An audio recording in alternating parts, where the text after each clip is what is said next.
Okay, we'll go ahead and call the meeting to order. Roll call. Absent. Chris. Present. Bob. Present. Jeremy's absent. Yes. Erica. Here. And Mark. Here. All right, if you'll join me for the pledge.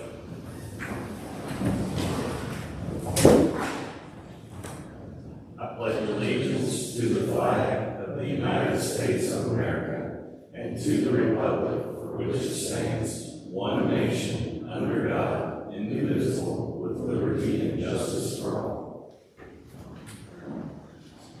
Father, we come here this evening, Lord, giving you honor and praise that we can, and it's never enough.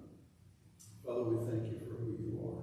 We pray you be with this meeting tonight, that is conducted in a way that brings you honor and glory. We ask you to be with our city, protect all our citizens, Lord. In Christ's name we pray. Amen. Next item on the agenda is something a little bit out of the ordinary. We didn't get to do this at all until the last few months, but since the early or late last year, this will be the fourth time. We've got an officer that's been with the city now for 10 years, and Keith, if you would come on up.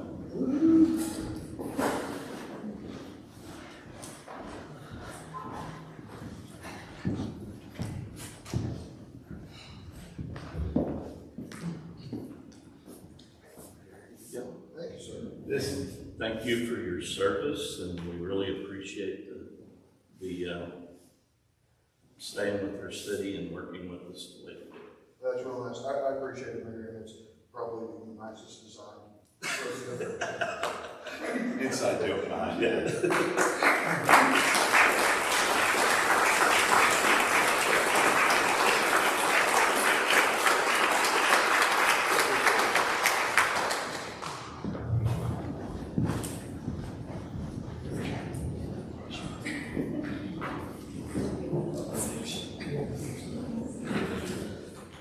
Next item is the approval of the July 28th, 2026 City Council minutes, agenda. Do I hear a motion to approve?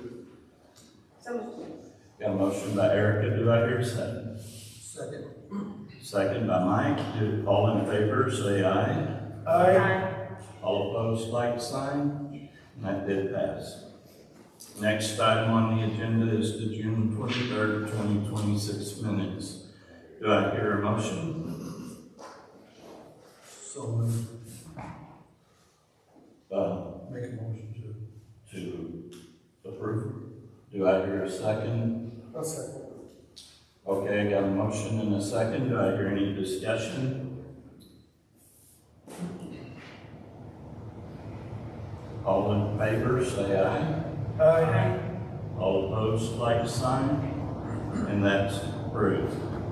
Next item on the agenda is the city financials.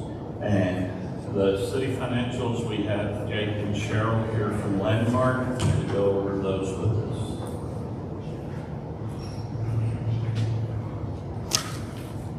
Good evening. Jake Fernsdorf with Landmark CPAs. We've made some good progress in the last month.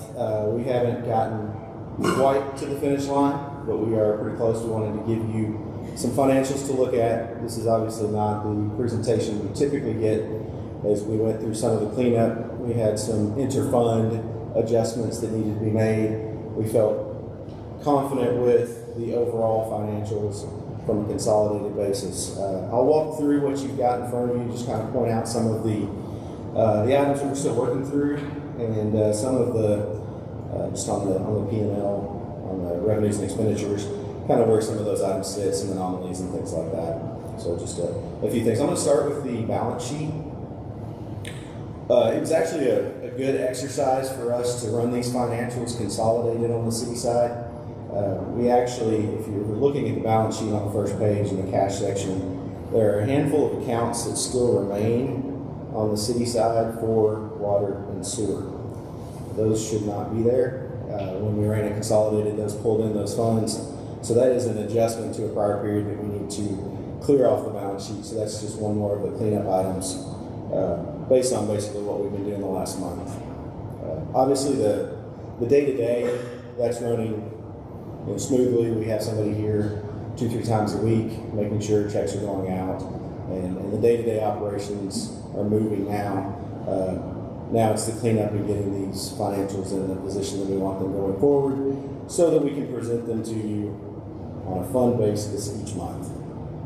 So this is our first pass at it. We do still have some more cleanup. I don't anticipate the last few items taking more than a month. I think next month we'll have everything ready for you in the way that you're accustomed to seeing it. So going back to the balance sheet, I mentioned those items that need to be cleared off the city's financials.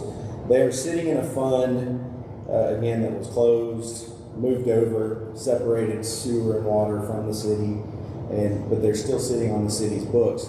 Typically, the financials have been run by fund, and so those were not sitting, hidden, so to speak. And so running it in total allows you to see that those are still sitting there. There should have been an adjusting entry when that was moved off to their own set of financials that would have cleared that out, and that's what we'll do with that. So it's more of an accounting administrative adjustment on that side. But it was good to see that that was there and that needs to be cleaned up. The next thing that you'll see on the balance sheet, if you move down to the payroll liability section, that is where the primary amount of work that we've done for cleanup has happened. You don't have the previous balance sheet to compare to, but I did take a few notes. Some of the items that we had, the EFTPS payable account, which you'll see is just under $74,000. It was a negative $300,000 prior to our corrections and adjustments. There was a health insurance account that is no longer here in the payroll liabilities that was over $350,000. A couple of other accounts, the Department of Finance Administration payable was actually a negative number before. So we've gotten all of these liabilities to where they're true liabilities now. So those are amounts that need to be paid and will be paid in the course of business. The EFTPS payable is $73,000, as I mentioned. That contains a refund that the IRS sent back to the city that it should not have. I'll speak on the payroll liabilities and IRS issues in just a minute. I've got a summary of that. There's some good news on that. It's not all done. There are some good items to point out there. That's the main thing I wanted to point out on payroll liabilities. Just a lot of adjustments, but the numbers that are there that you're seeing, those are good numbers. I'm going to go ahead and move on to the statement of revenues and expenditures. One thing, I felt very good about these numbers up until we uncovered the additional funds, water and sewer, and we were digging into it actually even today and looking at those accounts that we expected to have no activity. There is some activity occurring there that should not be occurring there. So there is a little bit of cleanup, primarily with payroll. It's the way the payroll system was set up originally. It just continued to do what it was supposed to do back then. Now it needs to be fixed to be adjusted. So it's basically coding water and sewer, some payroll expenses to the statement of revenues and expenditures in the sewer fund under the city, which should not exist, right? So it hasn't been seen before because these financials have been run by fund. Those funds have been left out previously. So again, that's one item that we need to clean up. I don't know that you need to worry too much about the accounting details of that, but that is something that came to our attention that we are going to correct and get going forward the right way. One area that I wanted to point out where there is quite a big difference between the budget and what has actually been received on local sales and use tax. This is an item that we're going to take back and we're going to do a little bit more digging on to make sure that the accounting treatment is appropriate. One of the bonds that the city has, a large bond from 2020, has historically not been reported as sales and use tax income and then debt service expense, which essentially net each other out. And that was a guidance that the mayor had previously been given. We are uncertain that that's the correct position, so we're going to do some additional research and make sure. So we have added in the debt service in the expense area. You'll see that. It's just over, I think it's about $860,000. And then you'll see the local sales and use tax in the revenue line. I know there's lots of lines there. It's about a little more than halfway down the revenue section on that page. You'll see the revenue is higher there than anticipated because that was not budgeted for. Mostly those are just flow through with net out the income and expense. But that's one thing we're gonna determine going forward. If it is where we do need to leave this on, which we believe we will separate that out as a different revenue line item, so it's easily identified as part of that bond. Moving to expenses, a couple of cleanup items really that we see matching up of a budget item. I see there's the RDOT TAC Sands Wallace construction budget is not lining up with the 2024 Sands Wallace project where the expenses are. That's just a lining up issue that will get corrected. On page 2 of the statement of revenues and expenditures, debt service, interest and principal is what I just spoke of. That was unbudgeted, and it's essentially a wash from the revenues. And then the salaries and wages appear to be a little bit higher than budget, but I believe that's related to the item I just spoke of on the sewer payroll that is going into that fund. And again, that's a matter of reporting all funds in the city accounting system. So, any questions that I can answer on those financial statements right now? So then were our water and sewer supposedly at the top, since those weren't supposed to be, those were supposed to be underwater and sewer like on the balance sheet? That you were talking about those accounts that you count? So the activity that occurs on the city side does not necessarily affect the water sewer side. So I have not seen that side to give you a certain answer, but my belief is that it should not have affected the water sewer side. But these funds you're saying shouldn't be here, should go over to the water and sewer. And those have, yes, those have. That happened in 2022. It happened a long time ago. I got some confused then when you're talking about the cash, then these bottom lines of wastewater and water, you said they shouldn't be reported on the balance sheet, those have already been moved over. So functionally, they've been moved over. From an accounting purpose, they have not. Okay. So they need to be, basically the fund balance on the next page is going to go down based on the amount of those cash accounts that are on the balance sheet. So it's going to go down a significant amount. But it has not, that hasn't been, to my understanding, that has not been used historically for any of the financial reporting you've done, because it hasn't been presented that way. Okay, thank you. So, water and sewer, I couldn't hear everything she was saying. Water and sewer, we get financials from them, and we've been tabling them here lately, or not voting on them. It's different. Last one, yes. We passed them. It's hard to hear from this side to that side. Is this going to adjust them? That should not adjust those. So look at it this way, in 2022, and you can correct me if I'm wrong, but this is what the numbers tell me. In 2022, it appears that the activity for water and sewer were occurring within the city's CenterPoint accounting infrastructure.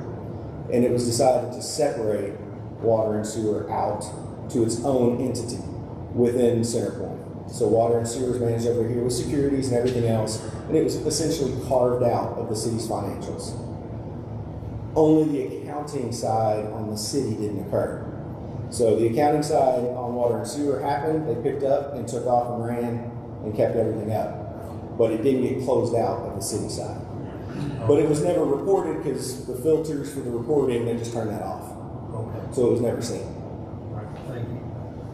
That help explain it a little bit? Yes.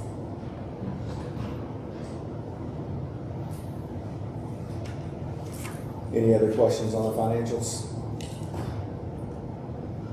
Okay, I'll quickly jump into payroll update on payroll taxes. The good news, sort of, is that the IRS doesn't indicate that the city owes any money for federal 941 and withholding taxes at the moment. The negative side of that is that the 4 amended tax returns that we have provided to the IRS have still not been processed, which is why they are sending refunds when we are trying to pay the amounts that are due. So currently, I show Q3 of 24, Q4 of 24, Q2 of 21, and Q2 of 2020 is still outstanding amended returns that have been sent to the IRS. They just have not processed it. The IRS takes a long time to process. It's been about 9 months since they've been sent. That's about the time frame I have been seeing the IRS get these processed. So hopefully, any day, we'll get a response from them. But they have gone in, so they had quite a bit of confusion, misapplication of payroll tax payments, primarily in Q1, Q2, Q3 of 2025. That is all clean. So some quarters showed a huge amount owed, other quarters showed a huge refund due back. They moved all that, applied it appropriately, and they show zero. So we've gotten the long list of all the quarters that we researched down to a handful of quarters that we're waiting for them to process the amended returns. And the amount of payments that we've made and the amount that we are showing due to the IRS are very, very close. So I don't expect there's going to be a large amount that would need to be paid to the IRS to true everything up. We will have to pay the one that they refunded. That will need to get paid back to the IRS because they refunded it and they needed to keep it. But I think everything else is going to be very, very close. So hopefully there's no more big payments that have to go to the IRS. Are we keeping the refund checks? We are now. One of them did get busted, so that's the one we was referring to. Okay. In order not to get interest and penalties on that, We should send it back. Okay. So when this is all settled, you can give us a total over what the interest and penalties are that we actually pay. I can give you the total that I've got right now, and the IRS has just about everything processed. Right now, it's $127,142.72. 127,142.72. That is updated as of yesterday. That's what we still owe them if they haven't processed it. No, that is total interest and penalties that we've paid. That covers Q1 of 2018 through Q4 of 2025. Another slight potential, hopefully positive on that side. We have submitted Form 843 to the IRS, which is a request for abatement of penalties and interest. So those have been presented for all of those quarters. Q3 and Q4 of 25, we have some new penalties and interest that we found yesterday that were just recently updated. So we probably need to issue a couple more of those, but everything else has been submitted. So 118,000 worth. Oh, I'm so sorry, I didn't mean to interrupt you. How much is the check that we cashed and that we should turn around and send back? Do you remember? There were two checks. There were two checks that they wrote. One was $42,851.91, and the other was $25,520.88. I'm not sure which one of those they sent back. They sent us both. I'm still holding one. Do you know which one was? And I don't remember which was.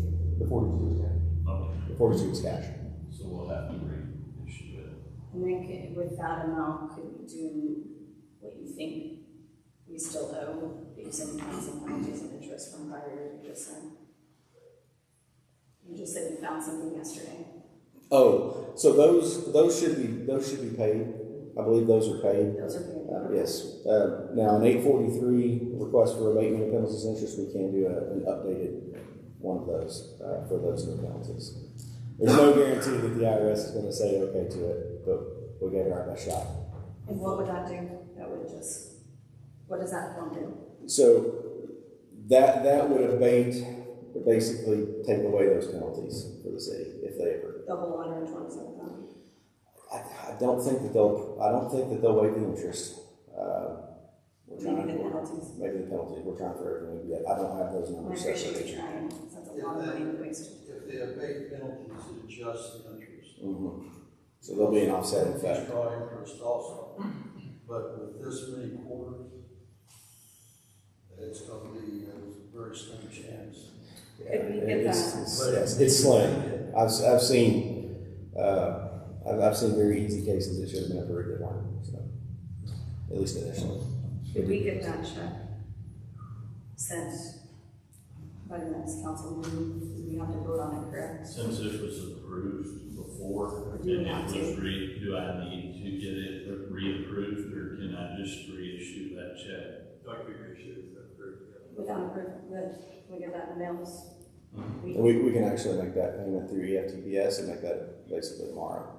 That would be fantastic, if we don't have to approve it. I can get with Stephanie and get that taken care of and make sure she applies it to the appropriate court. Thank you very much. Any other questions? Thank you. Thank you. Thank you. Next item on the agenda is approval of the water and sewer financials. Do I hear a motion to approve? So, Got a motion by Erica. Do I hear a second? Second by Mark. All in favor, say aye. All opposed, like sign. And those were approved. Next item is the June Fire Department report.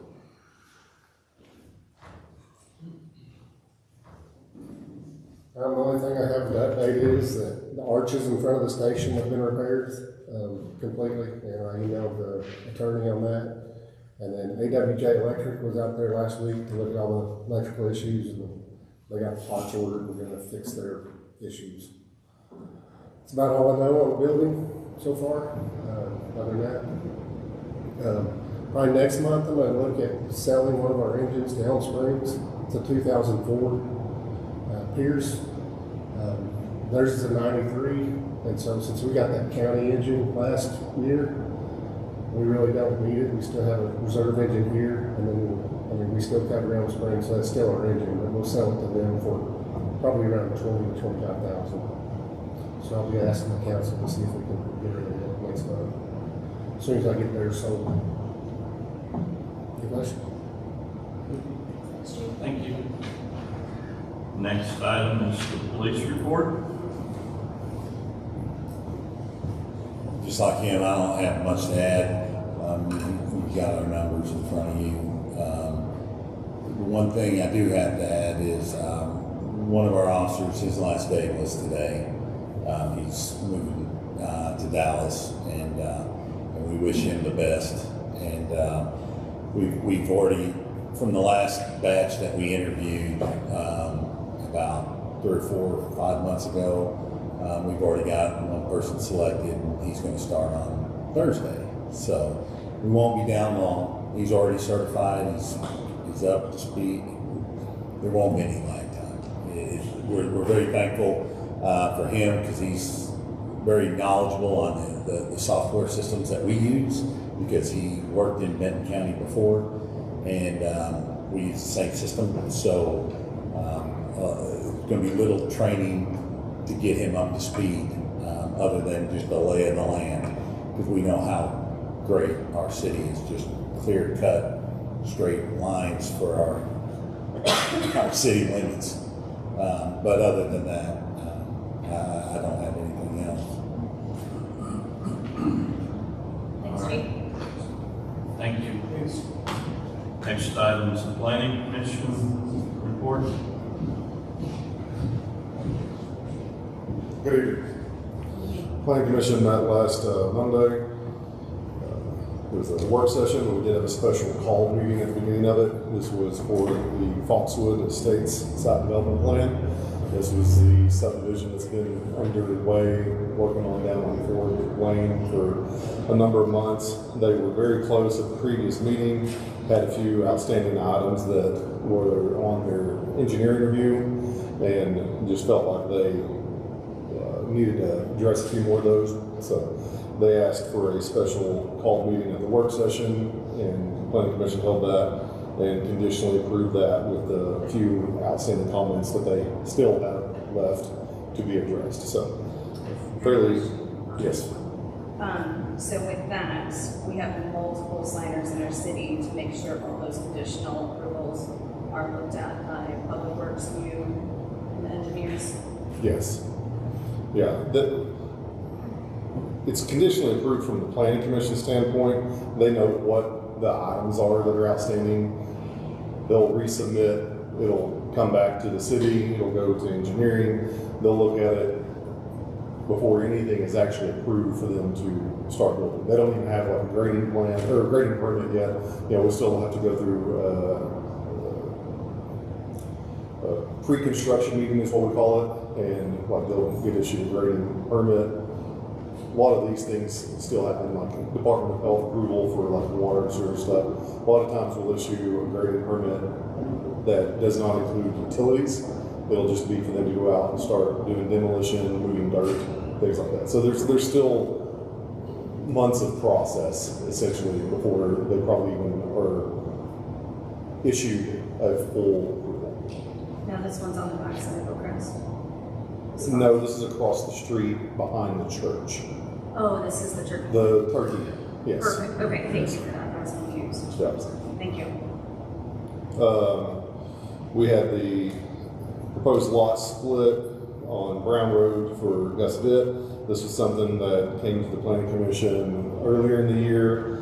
They were proposing to split 2 additional parcels off of an existing 5-acre tract. They went back, reworked on some stuff. They've got it down where they want to split 1 parcel off potentially now. So that has come back to the planning commission. Then we had the rezoning for the Gus Vitt property because of the parceling off of the land and not being 5 acres, they have to rezone it. So potentially, we'll be looking at a rezoning coming before y'all. It will just be going from 5-acre ag property, taking that property and zoning it to like a single family residence like R1 or something like that, where they're allowed to have, where they have an appropriate sized pieces of land based on the zoning, and it's not ag. We had a rezoning for Mortensen Trust. This is some property on the north side of town. It abuts 112 north of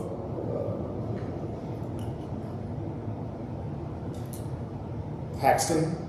So there's Haxton and the stoplight, and then there's a parcel that we had rezoned previously a year or so ago for like a park store, and it's north of that. So they're wanting to do a PCD. It will include some commercial on the highway and then residential single-family home subdivision behind it. So they're just looking at the PCD process. It's something you'll potentially see, but with PCDs usually this takes a month or two. We work through things, really kind of fine-tune it for what they're wanting to do. We have a PCD update for the Trillium property west of town. They have proposed a amendment to the PCD document that would allow for some single-family attached in the garden park areas of that subdivision, and it would add some zoning that would allow for those in those areas. And we have a site development plan that is, it says ESCH property, that is also south of Paxton, north of town. This is the Sonic, is what it is. They came through, rezoned that property maybe 2 years ago at this point when they did the rezoning. They had a site development plan, worked through that with them. They actually got a new engineering company. They changed the layout of the lot, and they have resubmitted. So looking forward to that moving. It's been something that we've been trying to keep track of. Like, hey, have you heard about this? Like, I haven't seen anything from them, and they finally kind of got all their ducks in a row and they resubmitted. So I'm looking forward to that. And then we had a general discussion with Garter on our zoning code update and how we're going to take the zoning code and the subdivision code and put them in what we call a unified development code, essentially one code. It can be a better resource for people, residents, developers, whomever might need, even staff, to go in, and you have everything essentially built into one codified document. So we've been working on that, and we had a discussion with the Planning Commission as far as how it's going to lay out, what it looks like, and just some general updates. The only other item is the action item that y'all potentially have tonight for the rezoning for the Harbin property. We've talked about that before. I think everyone's fairly familiar with that. So unless y'all have any questions, that is all that I have. Just a reminder, how big is that property for rezoning? The Harbin property, Yeah, that last one's fairly small. it's 0.53, 0.56. Yeah, it's a half acre. and they're just rezoning it to R3 single-family residential. 0.53. Yep, thank you.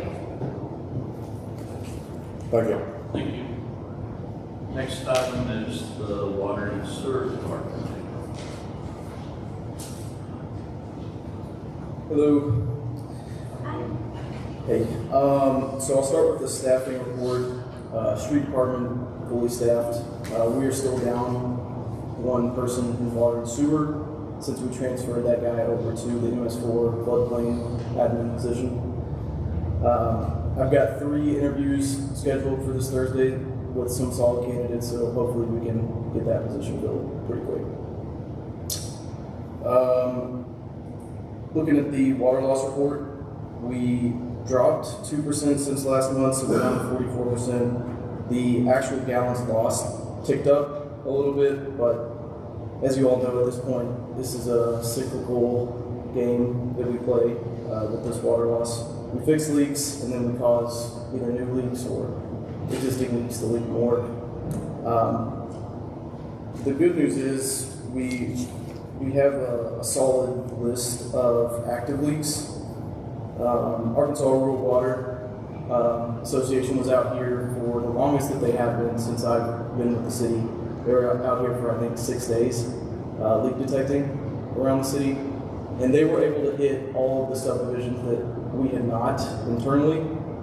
So since March of 2026, we've hit every subdivision in the city, and I think we have 4 streets remaining that we have not listened to, 2 of those being the highway.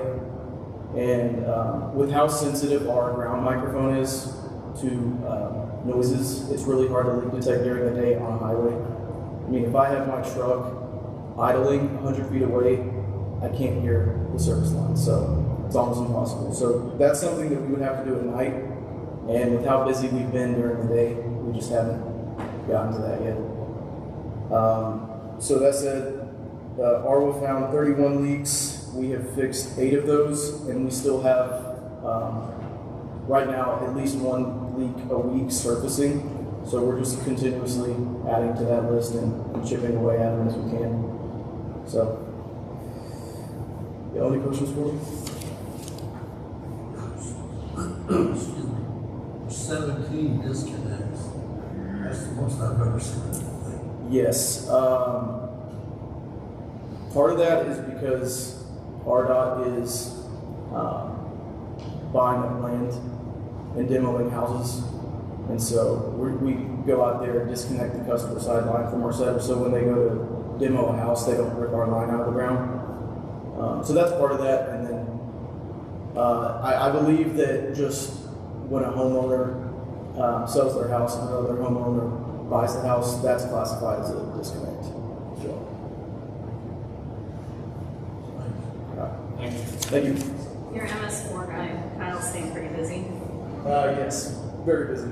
How many, can I ask how many violations he's found since taking the new position, last month? Yeah, MS4 violations he's found, well, if you want to group an entire subdivision into one, he's found 2 so far. But individual MS4 violations has been a lot more than that. Quite busy.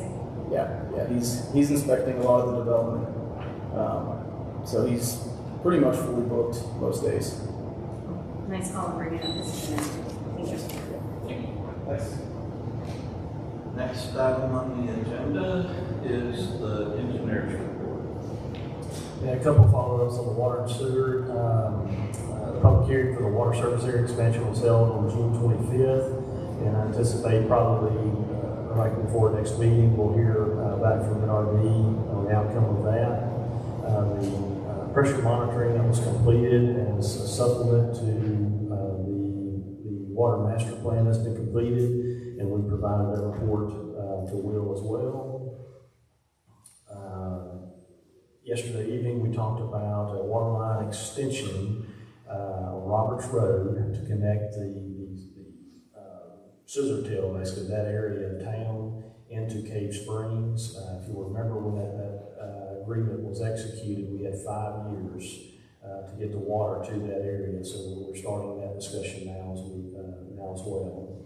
And then lastly, we've talked about some grant availability out there under Act 812, and trying to identify what projects would be good to go after those monies. Now, the amount of money is $25 million a year for 3 years, which it sounds like a lot, but it's not a lot of money when you're looking at capital infrastructure to be spread out over the entirety of the state of Arkansas. But what we do know is if we don't ask for it, we won't get it. So we will be putting our name in the hat for some of that. Our signal line has been functioning, as you know. They finally installed the bottom tether here a couple of weeks ago on the signal. They've got a couple of cleanup items to do, and that project will be administratively closed at that point. And then lastly, stormwater, we've all met Justin, Will, and the mayor. We've kind of gone through some of the recommendations on integrating into code and continuing those discussions, and we'll have some more detailed reports coming up on what changes have been made. But what it looks like, a lot of it we'll be able to do on an administrative basis and cover a lot of those bases. I did have a question. Could you please remind everyone that last scissor tail connection, the city did not pay for that whole way. It was cost shared. Could you kind of go over that, correct, with the trillion? Do you understand what I'm asking? On the sewer line, yes. The sewer line, that will be the case, but for the water line, we started that planning back with the bond issue, sales tax and bond issue. That laid that first phase of that, and then we extended that further. But could you remind about the sewer? I'm sorry. Yes, on the sewer, right now we do not have any sewer in the area. What we call the NACA line, it's got the lift station here on the south side of town. It gathers all the sewer, pumps it by force main up north to 264, and then west along 264 where it turns to gravity, and then gravity flows. Ultimately, gravity flows all the way into the Bentonville line into NACA. That has opened up that entire area north of 264, and that is where the other developments that are looking will be tying in, and we'll be working with them to expand those services to carry that all the way to that Rogers area for that Scissortail area to meet the requirement of us having sewer and that connection within 10 years of signing of that agreement. But the city is not fronting that whole thing. That is correct. That's what was, yes. Because we are paying for basically the upgrades, correct? That's correct. So that it could be a bigger line. Yes. And working with the developer. All right, thank you for that. I appreciate it. Any questions? Thank you. Attorney's report. Good evening. I'm going to piggyback off of what Erica said and then Daniel a little bit. Since you all have approved the MS4 position, I've had a number of calls and emails with him and with Will talking about issues and questions, and it's a good thing. It kind of finds the pain points and the areas where we need to have some more attention. Like Daniel mentioned earlier today, we had a drainage meeting, and Kyle was there as well as Will and Mayor Daniel and I, we were talking about some specific drainage issues that had come up, but more specifically about some possible legislation to come forward, I think pretty soon. You all have, over the last couple of years, we've updated development regulations. We've also, 3-4 years ago or so, put in karst regulations. You've updated the drainage manual. Those apply, of course, karst applies for a certain area. The drainage manual applies to your large-scale developments and to your subdivisions that are going in. We started taking a closer look at our stormwater regulations. And we have stormwater regulations. They date back to 2007. They need a refresh to kind of cover those situations that aren't necessarily a preliminary plat or large scale or a larger grading, for grading permits. Those require a certain amount of acreage in order to have a permit. So we're looking at those stormwater regulations. Also looking at maybe some changes to building permit regulations and certificate of occupancy. So the codes that relate to both of those issues, based on some things that we learned. And all this is code, which is pretty old. We're talking, building permit code. We've changed the building permit fees over the years, updated those, but really not the code, so that I think deserves a look. So those are some that I think are pretty safe to say are going to be coming forward pretty soon. And with the possibility of having a drainage committee that's later on in your agenda, I think those are items that can be explored in some detail with the committee. So I think that's a really good thing. I felt like I had something else, I may have forgotten what it was. Well, I think that's been a focus of a lot of kind of last few months, so I just want to give you a little heads up on that that's coming forward. Mayor, was there something else? Like maybe one thing that's driven off on there? No. Okay. Well, are there any questions? I think that Jordan mentioned the work at the fire station. Those are subs that are coming in and fixing those items that were attributable to them, and that's been the masonry sub and also the electrical. That's be going pretty well. But other than that, I don't have any other. I have one question. When the building upgrade to the building permit codes, would that affect people that currently have building permits, or are they precedent in under the old code and then the new building permits? Because we have building permits going on So that is a lot. that is an excellent and an incredibly difficult question to address. Let me tell you why. And I deal with this with some other context. If you have a building permit, so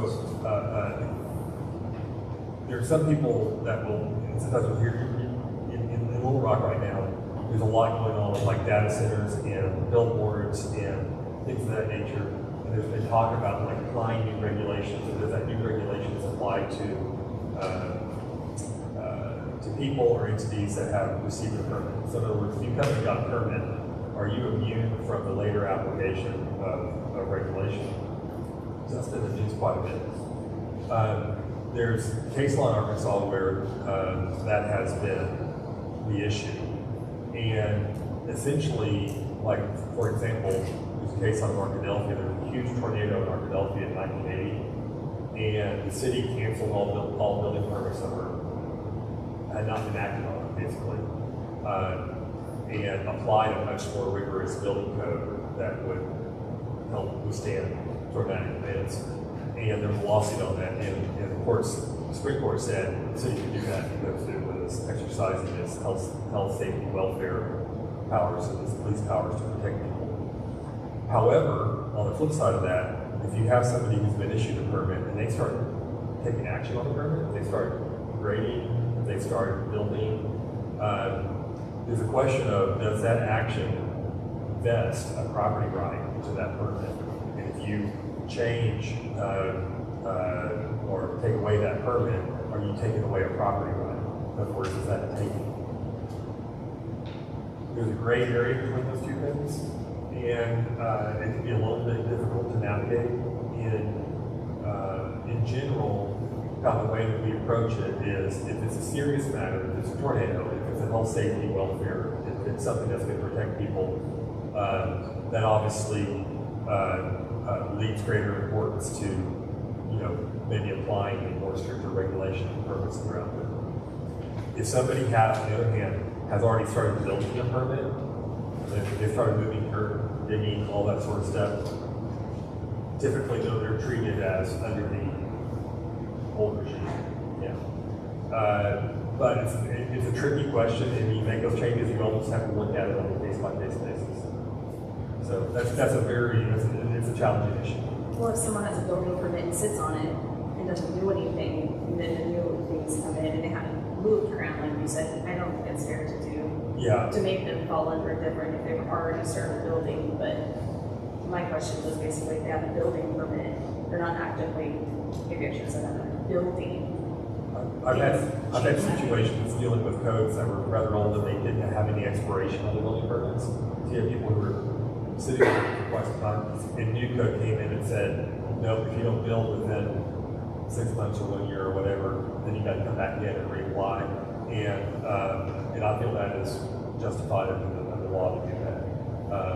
Or if you're layering new regulation on there that's important, I think we do in that instance too. But it does have to be case by case. You almost have to look at the permits and see where they are. So it's a little tricky. Okay, thank you. Any questions for me? Thank you. Next item is clerk treasurer's report. All right, and then the mayor's report, and I just want to say briefly that things are exciting right now with some of the development that's coming, with the fact that Kyle is hit the ground running, and we're actually seeing some benefit to that and seeing some bringing attention to some of the code that we do need to upgrade. So it is exciting to see some of those things being worked through right now. Next item is public comments. Anyone make comments? Please give your name and where you're from. Go ahead. You bet. I'm Diane Shreve. I live in Lowell, but we are caretakers of the Patashell Cemetery right here on 112. We are part of Benton County Preservation Group. We're hoping we can get the city to start thinking about deeding the property to us. It's approximately 50 feet by 50 feet. It's been exciting. We've got a gentleman in the area who's actually helping us put all brand new cemetery signs. They're not huge, but they will be permanent signs, and that's coming soon. Patashell, because we've been working on it, is going to be the second cemetery in Benton County that's going to get one of these new signs. So we're hoping we can get some movement in that direction. We know it'll take a while, but we're trying to preserve. It's a small cemetery. There's only like 6 or 7 grave sites there with footstones. So that's it. Thank you. And Justin, I was unaware that we actually own that. I know the highway department's going around it, but I had never seen on Benton County GIS or anything that it was ours to be. Can you tell me the name of the cemetery I can hear? Yeah, it's Patashell. Patashell, it's down in front of the, Over by the business buildings. yeah, down in front of Payfine. Okay. It's a small family cemetery. Yeah, I wasn't aware of that either, but I'll take a look at that. I think that's something we can work on if we find that we do own it, but that's the first I've heard that we had it too deep. Yeah. We're just hoping to preserve some of these family ones or smaller ones that are being orphaned and make sure they stay sacred. Well, thank you. You bet. Anyone else?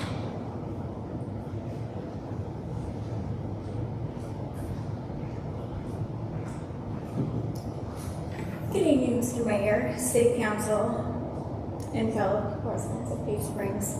My name is Melissa Nielsen, and I am here tonight regarding the ongoing drainage issues and erosion concerns affecting our property, and to request transparency regarding the permitting processes for the redevelopment adjacent to my home. First, I want to thank the mayor and Mr. Barnes for coming to my property yesterday morning to see the situation firsthand. I appreciate you both taking the time to observe the conditions. During your visit, you saw exactly what I've been trying to communicate since the first emails started on July 17th, when Kyle and Will actually came out to my home and looked at it. They observed now the neighboring property grading directs water towards our property. Even though only lawn sprinklers had been running, the ground was already saturated. If the soil is that saturated from sprinklers alone, it raises a legitimate concern about what will happen during a significant rainfall. This is not an isolated issue.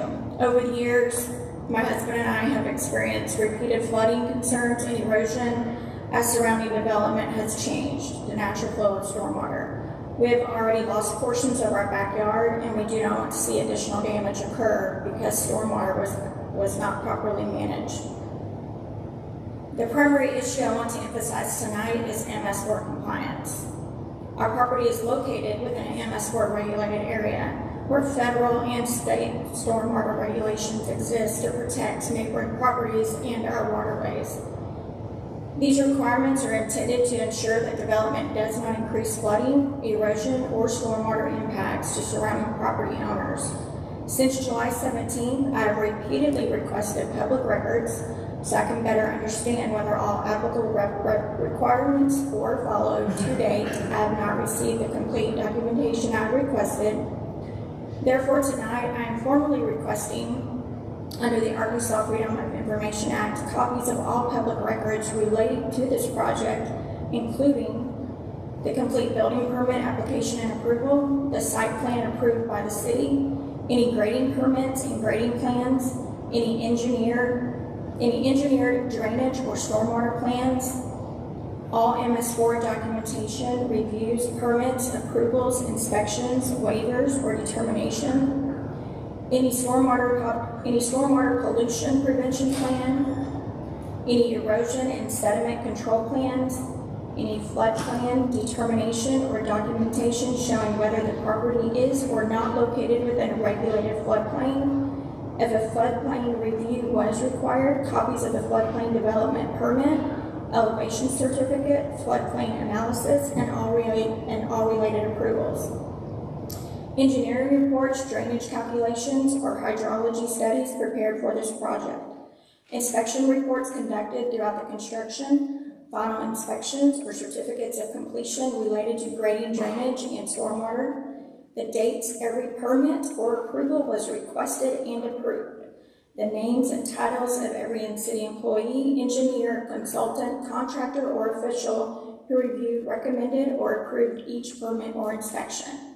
Any correspondence between the city, the developer, the builder, engineers, contractors, or outside agencies regarding drainage, grading, erosion control, stormwater management, MS4 compliance, or floodplain compliance. I'm not standing here tonight to assign blame. I'm standing here because transparency matters. Residents deserve to know that developments are reviewed properly, that required permits are obtained, and that regulations designed to protect neighboring properties are being followed. If everything was done correctly, the public records should demonstrate that clearly. If something was overlooked, then the city has every opportunity to correct it, and it is also their responsibility to correct it before any additional damage occurs. I respectfully ask that my Arkansas Freedom of Information Act requests be fulfilled promptly and completely, and that the council ensures all applicable MS4 stormwater drainage and floodplain requirements have been fully addressed. Hold on one second. I appreciate your time and your attention and your commitment to serving the residents of Cave Springs. Thank you. Anyone else? Next is, which we've done a drainage report now, so through the engineers, so we will go to our previous business. I have a question about drainage. Where are we on the memo for Fairway Valley? I do not have that ready yet, but I can have that ready for the work session. So I'll make note of that and have that for the work session. Okay, and then Mayor, with that information, the council doesn't know these unless we're told by the public, but also a FOIA request. Mayor, can you touch base with Ms. Nelson about that? Yeah, I believe it has to be in writing. It has to be a writing or something that exists, and that's not a problem. Most of what she listed, we will be able to get records from. And then when it comes to building and things like that, we have to rely on the experts. We're not engineers on the council or MS4. I don't know a violation unless I'm told there's an MS4 violation. So, council only knows what we're told, but I'm glad that Mr. Mayor and Daniel even went out and took a look at the property, and then he'll touch base and get her what she needs. Thank you. And then can we get a follow-up on what you guys find out from that with the drainage in the next council meeting report? Thank you. And one more request. So the email chains that I've already started with the city council, the mayor, the city attorney, and Mr. Barnes, all of you are on the same email, so if we can please keep all those emails on the same one and don't start new chains, because I want everything to be on record. Ma'am, I've never received an email from you unless you said it before the meeting. There should be an email from all city council members. I'm telling you, I did not receive an email. Okay, I'll get with them after the meeting and I'll be sure. But then also, if your issue is ever a voting issue, we can't be all on the same email, because I can't know his response, he can't know my response, because if it's ever a concern. I was going to jump in there, so the council doesn't solve individual property issues. This is something that is been reported to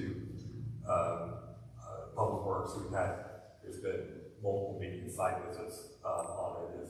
It's being addressed, and we'll ask for Ms. Nilsson to forward the FOI request, so that could be like probably providing the documents that are requested. But the council doesn't solve those type of issues. Perfect.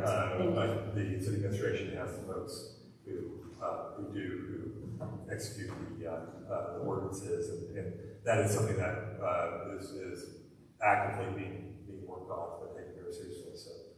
And if you can just keep us updated with your drainage report and how that property stands. Perfect. Thank you. Okay. Next item is the ordinance to amend section, the non-operating vehicle code. Do I hear a motion to suspend the rules and place this on third and final reading by title only? So moved. Got a motion by Erica. Do I hear a second? I second. Second by Chris. Roll call. Yes. Erica, Yes. Mike, Yes. Chris. Yes. Okay, that was approved. You got ordinance 20? Ordinance 2026-11.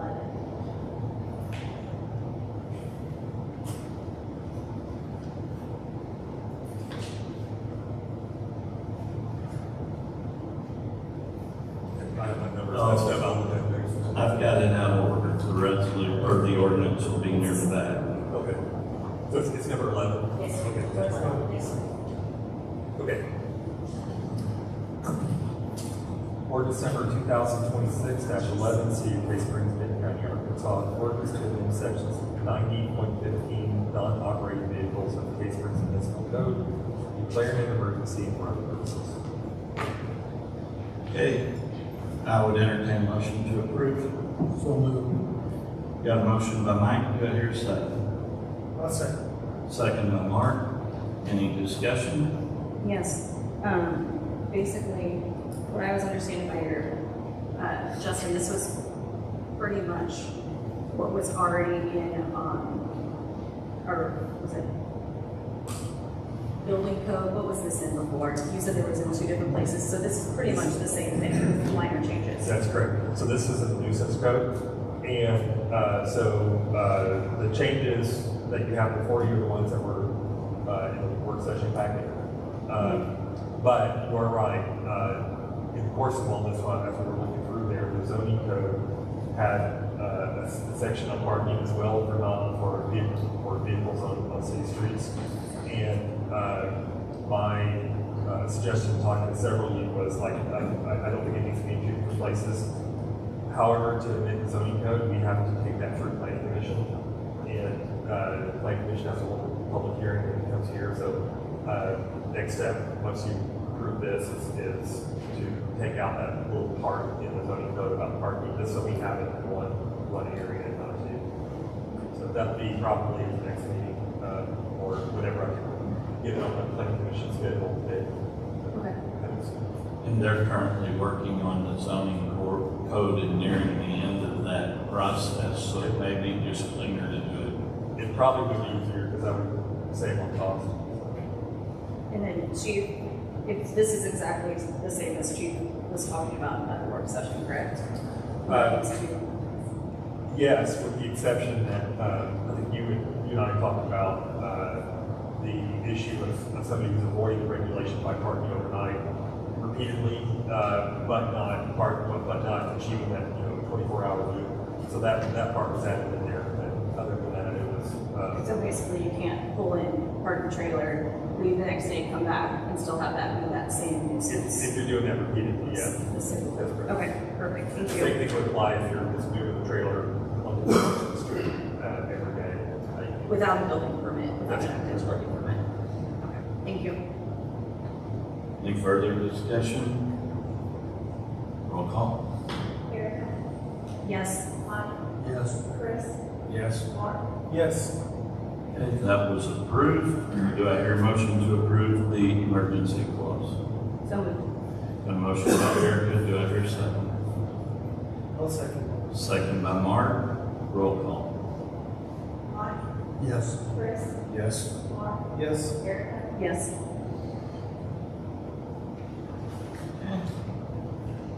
Next item is a resolution authorizing mayor to execute a utility relocation agreement with Arkansas Department of Transportation. Do I hear a motion to approve? I'll move to approve. Motion by Mark, do I hear a second? Second. Second by Erica. Any discussion? All in favor say aye. Aye. Did you? Okay. Then that is approved. Mr. Mayor, does that encompass the entire job in the Cave Springs city limits? I mean, it doesn't affect the way I vote. I'm voting yes, but I'm just. I'm sorry, I didn't mean to interrupt Mark's question. Sorry. You want to address Mark, and then I've got something real fast too. Okay. Is that everything from downtown all the way to?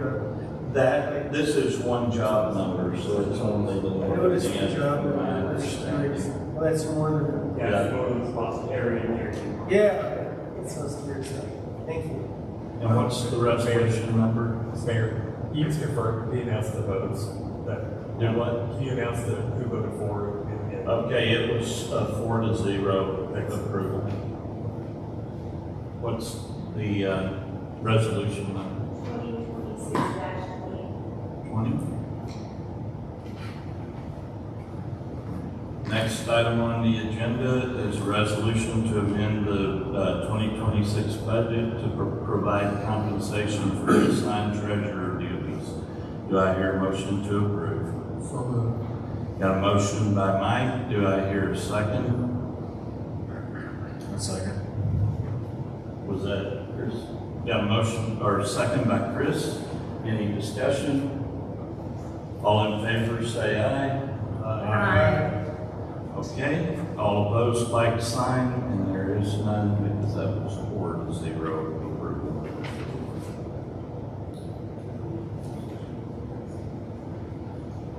Next item on the agenda is a resolution authorizing the mayor to execute a work order number 18 for the water storage tank with our engineering company. Do I hear a motion to approve?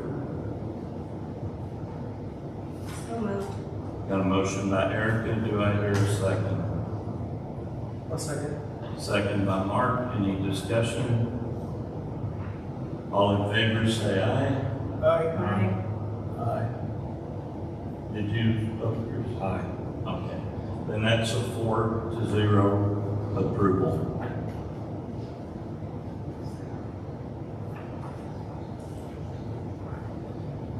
Okay, next item on the agenda, a resolution to authorize the mayor to execute a contract with Northwest Arkansas Steel Coating and Striping to put asphalt edges on Brown Road to widen it. Do I hear a motion to approve? I'll move to approve. Got a motion by Mark. Do I hear a second? Second. Second by Chris. Any discussion? Is this for the, how much of Brown Road? The maps on the back of it.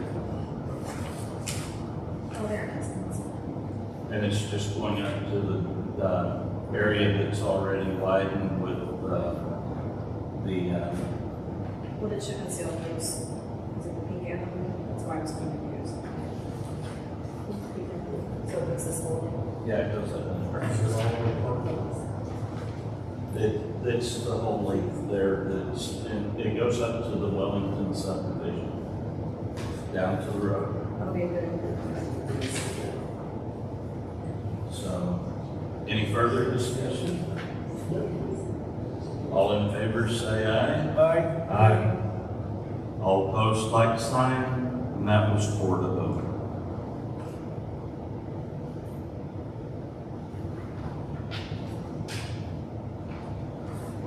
Next item is a resolution to set forth approved signers for certain city bank accounts for the city of Cave Springs. Do I hear a motion to approve? I'll move to approve. Got a motion by Mark, do I hear a second? Second by Mike. Any discussion? All in favor say aye. Aye. All opposed, like sign, and that passed 4-0.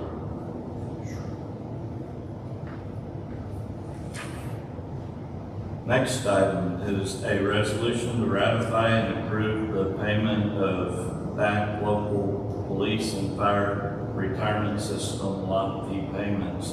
And Justin's going to address this briefly. Sure. Council, this issue concerns situation when you have a uniform employee's retirement through lot fee.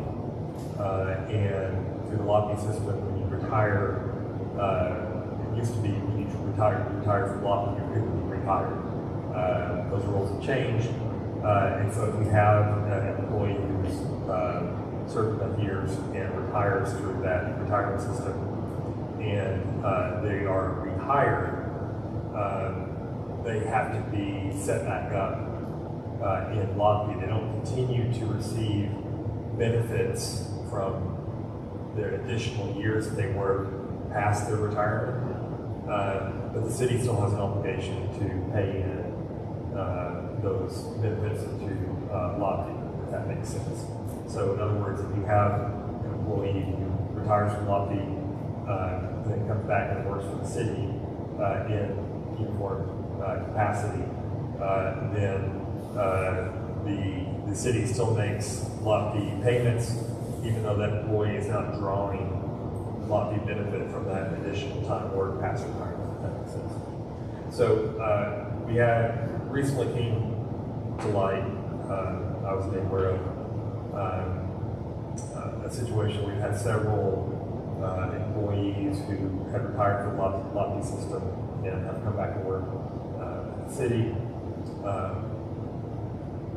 One of them, this occurred at the end of 2024, when they came back into to work for the city. They were not set up in our city software with a re-enrollment into lot fee. And so from 2024 until quite recently, there were no lot fee contributions that were that would be paid by the city to lot fee. We've had that same scenario happen again with an employee who also had retired from lot fee, who was being hired by the city. That occurred around April of this year, so it was several months ago. When that employee was set up, it was knowing that this had happened before, they looked back at how the employee was entered into the system in 2024 and just copied that over. After a couple months, that was questioned whether that was the right thing, and lot fee was called and was asked whether that was set up correctly, and the city was informed no, it was not set up correctly. So those two employees, and actually I think there were some others as well, have been set up properly in lot fee. However, the city has to make back payments for those times in which the payment was not made. So this applies to 2 employees. One of those back payments goes back to the end of 2024. The other one goes back to April. And along with that, there were penalties and interest that also apply that accrue daily. So the payment was made because of that daily accrual just recently. But since this concerns lot fee payments plus penalties and interest from previous year's budgets, this needed to come to you all for ratification. So that's why this is here. The resolution kind of details what those payments were, including the back payments and the penalties and interest. And if you have any questions for me, I'll do my best to try to answer. So the penalties and interest are greater than the back payments? In the case of the April employee, I don't think so, because the penalties and interest were fairly small. For the employee who was hired back at the end, at the end of 2024, the penalties and interest were rather significant. I have those. Should have those in front of me. Let me see if I can find it real fast.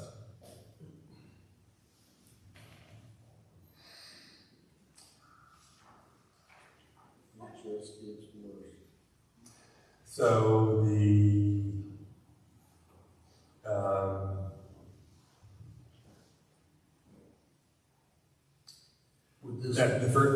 first employee was $26,650 was the total penalty interest for the bill. Yeah, for the employee was back to 2024, the end of 2024.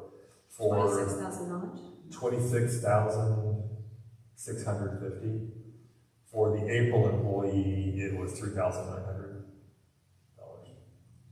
So those have been set up, as well as the others. There was no penalty of interest with there was the 2 others, I believe, 2 other employees. There's 2 others I'm looking at. Yeah, but those have been set up correctly. The payments happened. The payment was made, so it's been caught up. But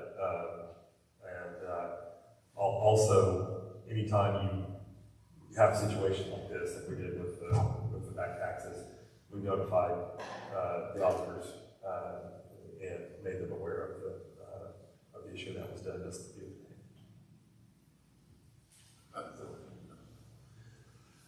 What a year. So you self-reported to the state, basically, Yeah. correct? That's correct. I would entertain a motion to approve. So moved. Got a motion by Mark, do I hear a second? I'll second it. Second by Mike. Any further discussion? All in favor, say aye. Aye. Aye. Aye. All right, that was 4-0. That's item 2026-25. Next item on the agenda is an ordinance to rezone approximately 0.53 acres. Do I hear a motion to suspend the rules and place this on third and final reading by title only? So, Got a motion by Erica, do I hear a second? Second. Second by Chris. Roll call. Chris, Yes. Mike, Yes. Erica, yes. Mark. Yes. Ordinance number 2026-12. City of Case Springs, Benton County, Arkansas. An ordinance to rezone approximately 0.53 acres plus or minus of real property located at 550 North Main Street from general agricultural A1 to single-family residential R3 in the city of Case Springs, Arkansas. Do I hear a motion to approve? So moved. Got a motion by Mike, do I hear a second? Second by Erica. Any discussion? You gotta love these property descriptions. Commencing at the Mountain Railroad spike. Roll call. Mike, Yes. Chris? Yes. Okay, that was approved. Next item is an ordinance creating a stormwater and drainage committee. Do I hear a motion to suspend the rules and place this on third and final reading? So moved. Got a motion by Erica. Do I hear a second? A second. Second by Chris. Any roll call? Erica? Yes. Juan? Yes. Chris? Yes. Juan? Yes. Ordinance number 2026-13, City of Batesburg, Benton County, Arkansas. Ordinance creating a stormwater and drainage committee to provide advice and recommendations to the City Council to clear an emergency and prescribing other matters related thereto. Do I hear a motion to approve? I'll move to approve. Got a motion by Mark. Do I hear a second? Second. Second by Erica. Any discussion? Roll call. Juan? Yes. Chris? Yes. Juan? Yes. Erica? Yes. That passed 4-0. And do I hear a motion to approve the emergency clause? So moved. Got a motion by Mark. Do I hear a second? Second. Second by Chris. Roll call. Chris? Yes. Juan? Yes. Erica? Yes. Juan? Yes. Okay, that did pass. Is there any comments from the council, or do I hear a motion to adjourn? Make a motion to adjourn. Okay, got a motion. Do I hear a second? Second. Second by Erica, motion by Mike.